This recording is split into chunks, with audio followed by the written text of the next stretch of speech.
اللہم صلی علی محمد و آل محمد وعجل فرجہم۔ نہایت ہی دل نشین انداز میں تلاوت قرآن پاک کر رہے تھے قاری قرآن جناب سید محمد عباس صاحب۔ میں شکر گزار ہوں اور رب کریم کی بارگاہ میں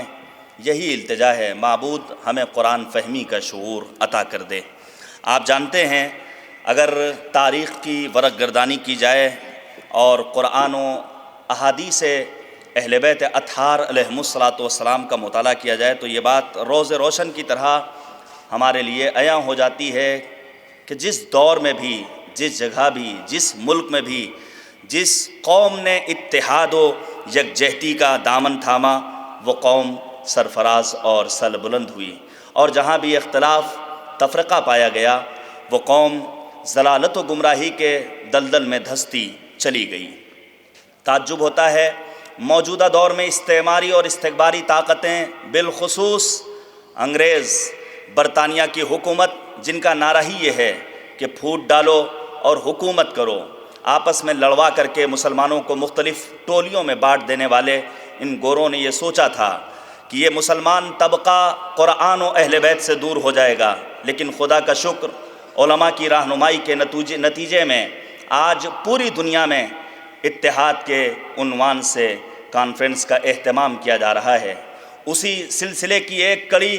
شہر لکھنؤ کے ان دیندار جوانوں نے اپنی ذمہ داری کا احساس کرتے ہوئے بہار رحمت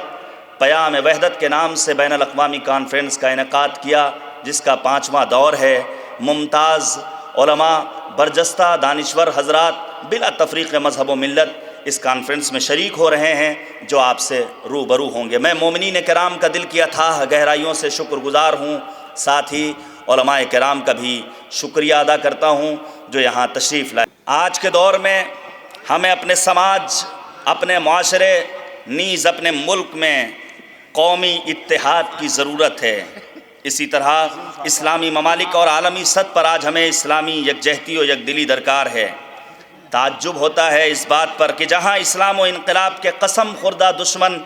ہمارے قومی اتحاد کو پاش کرنے کے درپے ہیں، وہاں امت مسلمہ میں یکدلی و یکجہتی کے خاتمے کی غرض سے انہوں نے خاص اقدام اور پروگرامنگ کے ساتھ مداخلت سے کام لیا ہے۔ ضرورت ہے دانائی کی، ضرورت ہے دانش و بینش کی،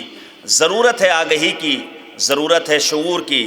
ضرورت ہے بصیرت کی۔ یہ بصیرت ہمیں اور آپ کو ملے گی احادیث معصومین، تعلیمات نبی اعظم اور آیات قرآن کریم کے ذریعے۔ میں زیادہ وقت نہیں لیتے ہوئے گزارش کروں گا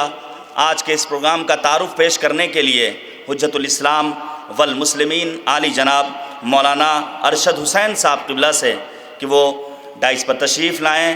اور اس پروگرام کا ایک مختصر سا تعارف پیش کریں۔ آپ حضرات نعرہ صلوات سے استقبال کریں، بر محمد و آل محمد صلوات۔ اعوذ باللہ من الشیطان الرجیم، بسم اللہ الرحمن الرحیم، وبہ نستعین، انہ خیر الناصر و معین، وصلی اللہ علی محمد وآلہ طیبین الطاہرین۔ صلوات پڑھیں محمد وآل محمد۔ اللہم صلی علی محمد وآل محمد وعجل فرجہم۔ سب سے پہلے میں اس مناسبت سے کہ جو ولادت باسعادت رسول الہی محمد مصطفیٰ صلی اللہ علیہ وآلہ وسلم اور ان کے وارث امام جعفر صادق علیہ السلام، اور ساتھ ہی ساتھ اس مناسبت سے کہ جو ہفتہ وحدت کے عنوان سے جانی جاتی ہے اور منائی جاتی ہے، تمام حاضرین کی خدمت میں اور بالخصوص علماء کی خدمت میں اس کی مبارکباد پیش کرتا ہوں۔ اپنے کلام کا آغاز اس آیت سے کرتا ہوں، بسم اللہ الرحمن الرحیم، واعتصموا بحبل اللہ جمیعا ولا تفرقوا۔ ترجمہ آپ نے سنی لیا ہے کہ اور اللہ کی رسی کو مضبوطی سے تھام لو اور آپس میں اختلاف تفرقہ نہ پیدا کرو۔ خداوند عالم فرماتا ہے کہ واعتصموا بحبل اللہ جمیعا ولا تفرقوا۔ خدا نے خلقت آدم سے قبل ہی اپنی منشا انی عالم و ما لا تعلمون کہہ کر ظاہر کر دی تھی کہ میں روئے زمین پر امن و امان چاہتا ہوں، نہ کہ شر و فساد۔ لہذا اسی منشا کو مد نظر رکھتے ہوئے اس نے اپنے پیغمبروں کو بھیجا اور ان تمام نبیوں نے خدا کے اس عظیم مقصد کو پیادہ اور جاری کرنے کے لیے زمین پر امن و امان کی فضا کو بحال کیا اور لوگوں کو شر پسند اور مفسد عناصر سے آگاہ کیا تاکہ انسان خونریزی، قتل و غارت گری اور آپسی اختلافات و انتشار سے دور رہ کر اس مقصد الہی کو قائم کر سکے۔ یہاں پر امام خمینی رحمۃ اللہ علیہ اس موقع پر فرماتے ہیں کہ اگر تمام پیغمبر ایک جگہ جمع ہو جائیں تب بھی ان میں کوئی اختلاف نہ ہوگا، کیونکہ ان کا ہدف ایک تھا، اور جہاں مقصد اور ہدف میں ہم آہنگی ہوتی ہے وہاں اختلاف نہیں بلکہ بھائی چارگی اور اتحاد ہوتا ہے۔ سسٹم اور نظام کوئی بھی ہو، جب تک اس کے عناصر میں ہم آہنگی نہ ہوگی وہ کام نہیں کر سکتا۔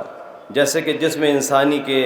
اندر موجود خلایا اور سیلز اگر آپس میں تعاون نہ کریں تو جسم انسانی کا پورا شیرازہ بکھر جائے گا اور وہ مردہ ہو جائے گا۔ اسی طرح اسلامی اقدار اور نظام کا ایک سسٹم ہے،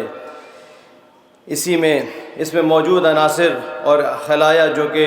امت مسلمہ کا ہر فرد ہے، اس میں آپسی اتحاد کو برقرار کرنے کی غرض سے امام خمینی رحمۃ اللہ علیہ نے ہفتہ وحدت جیسا عظیم نظریہ پیش کیا تاکہ تمام طبقے اور فرقے مل کر اپنے محبوب نبی صلی اللہ علیہ وآلہ وسلم کا جشن منائیں اور نبی محمد مصطفیٰ صلی اللہ علیہ وسلم کے نام پر سب ایک پلیٹ فارم پر جمع ہو کر امن و امان اور بھائی چارگی کی فضا کو بحال کریں۔ اس اتحاد اور قومی یکجہتی کو آگے بڑھانے کے لیے عین الحیات ٹرسٹ کے زیر اہتمام 26 دسمبر 2015 کو گولڈن پیلس میں اور گزشتہ 3 برسوں سے چھوٹے امام باڑے میں بہار رحمت پیام وحدت نامی کانفرنس کا انعقاد کیا جا رہا ہے، جس میں مسلمانوں کے مختلف فرقوں کے علماء کرام نیز ہندوستان کے مختلف تنظیمیں اور ادارے نہایت گرمجوشی کے ساتھ حصہ لیتی ہیں۔ ساتھ ہی عوام کی جانب سے بھی اس پروگرام میں کثرت سے شرکت کرنا اس بات کا اعلان کرتا ہے کہ وہ اتحاد کے لیے اٹھائے جانے والے ہر قدم کے ساتھ ساتھ ہیں۔ خدا کے فضل و کرم سے گزشتہ 4 برسوں کی طرح اس سال بھی عین الحیات ٹرسٹ ہندوستان کی مختلف تنظیموں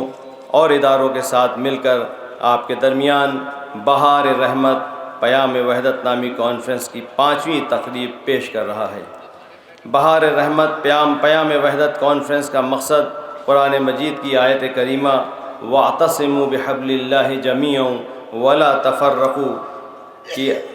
آفاقی تفسیر سے ہمکنار ہونا ہے۔ نبی کریم صلی اللہ علیہ وآلہ وسلم نے بھی ایک حدیث میں ہمارے لیے بیان فرمایا ہے، اے لوگوں جان لو مسلمان آپس میں ایک دوسرے کے بھائی ہیں، اور اپنے دور کے مرجع وقت امام خمینی بھی یہاں پر فرماتے ہیں، انہوں نے کیا خوب فرمایا ہے کہ ہم مسلمان اس بات پر لڑ رہے ہیں کہ ہاتھ باندھ کر نماز پڑھیں یا ہاتھ کھول کر، جبکہ دشمن ہمارے ہاتھ کاٹنے کے منصوبے بنا رہا ہے۔ آج کا مسلمان آپسی رنجش اور انتشار کی وجہ سے کسی میدان میں دکھائی نہیں دیتا، چاہے وہ علم کا میدان ہو یا اقتصاد و ترقی کا۔ ان سب کے باوجود اگر مسلمان یکجٹ ہو جائیں اور اتحاد کر لیں تو اپنے تمام مسائل کو حل کر سکتے ہیں، اور اس آیت کنتم خیر امۃ اخرجت للناس کا مصداق بن سکتے ہیں، جس کے ذریعے قرآن کریم نے ہم کو خطاب کیا ہے۔ آخری کلام میں خداوند تعالیٰ سے دعا کرتا ہوں کہ پروردگار امت مسلمہ کو دشمنوں کے شر سے اور سازشوں سے محفوظ رکھے، اور سیرت پاک محمد مصطفیٰ صلی اللہ علیہ وسلم کے نقش قدم پر چلنے کی ہم سب کو توفیق عنایت کرے۔ والسلام علیکم ورحمۃ اللہ وبرکاتہ۔